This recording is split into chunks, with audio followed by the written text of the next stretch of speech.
Ketika ada pilihan pemenang karya arsitektural Istana Negara di calon ibu kota baru diumumkan, saya ilfil. Maaf ya, asli saya hilang feeling. Ilfil bukan pematung atau perupa yang karyanya luar biasa tersebut yang membuat saya ilfil, namun lebih karena keilmuan arsitektural ruang, bangunan tata kota yang bablas gak berkarakter itu yang saya lebih melihatnya tidak keren. Mungkin ilmu saya rendah, jauh lebih rendah dari si pemilih yang memenangkan karya perupa legendaris tersebut.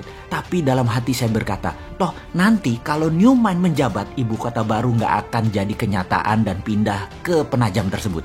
Terlalu mahal, tidak efisien, pemborosan, dan tidak berdampak dalam ekonomi makro dan mikro memindahkan pusat pemerintahan ke daerah baru yang virgin tersebut. Saking perawannya, sampai-sampai nggak ada sejarah napak tilas wilayah tersebut yang pas untuk storytelling ke anak cucu akan rencana ke depan pantas ibu kota pusat pemerintahan itu berada di lokasi Penajam tersebut. Kalaupun ada, perlu jangka yang sangat panjang, bahkan banyak pengamat pertahanan yang berkomentar bahwa lokasi tersebut tidak memiliki kelayakan untuk dibuat ibu kota negara superpower, menggeser pusat pemerintahan ke arah wilayah yang defenseless atau sulit dijaga karena banyak infrastruktur pertahanan dan keamanan yang belum siap, membuat berbahaya ibu kota berada di lokasi tersebut. Jadi pastinya karya arsitektural tadi nggak akan dilanjutkan oleh New Mind kalau nanti berkuasa. Bener deh, kalau hanya membangun komplek perkantoran mungkin desain tadi masuk, namun membangun ibu kota, masa kayak membangun kota Alam Sutra, Serpong, BSD, Pantai Indah Kapuk,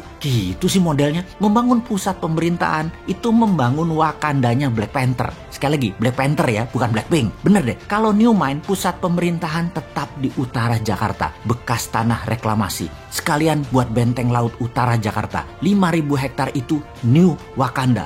Full teknologi, full digital, paperless, kontrol satelit, telekomunikasi jalur baru, e-rupiah, digital aset, dan banyak lagi ke depannya yang dunia pemerintahan butuhkan. The real e-government. Masa membangun ibu kota di abad 21 kayak membangun properti perumahan gitu sih? Hanya casing doang.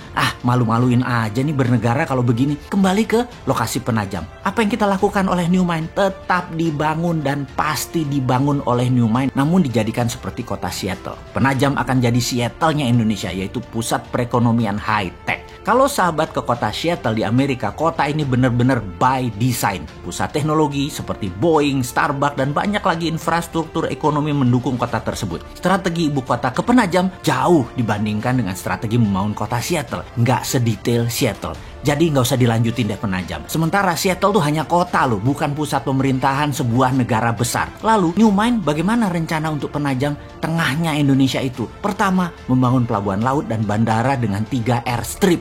Besarnya bandara tersebut adalah untuk 100 juta kapasitas penumpang per tahun. Kemudian swasta besar dunia dikasih fasilitas untuk membangun di sana tanpa pajak selama 25 tahun. Beri tax holiday di sana. Yakin pasti Disneyland akan membangun di sana. Universal Studio akan bangun di sana. Bangun pusat hiburan dan MICE di sana. Pusat kesehatan seperti di Penang, Malaysia dibangun di sana. Pusat kesehatan yang murah, efisien, dan dokter serta semua sarana kesehatan terbaik ada di sana. Semua warga tinggal di sana selama 10 tahun tidak bayar pajak di kota baru Penajam. Bisnis tidak bayar pajak selama 10 tahun. Apapun mulai dari yang kecil-kecil hingga pabrik mobil, pesawat terbang, pabrik kapal laut, dan lain sebagainya. Free tax. Berlaku e-rupiah di Penajam dan pendanaan lewat SWF e-rupiah printing money di Penajam. 2.000 triliun dibanjiri di Penajam dengan e-rupiah setiap tahunnya selama 15 tahun ke depan. Yakin pasti 2 juta populasi akan pindah dalam 5 tahun ini dan 10 juta populasi akan ada di 25 tahun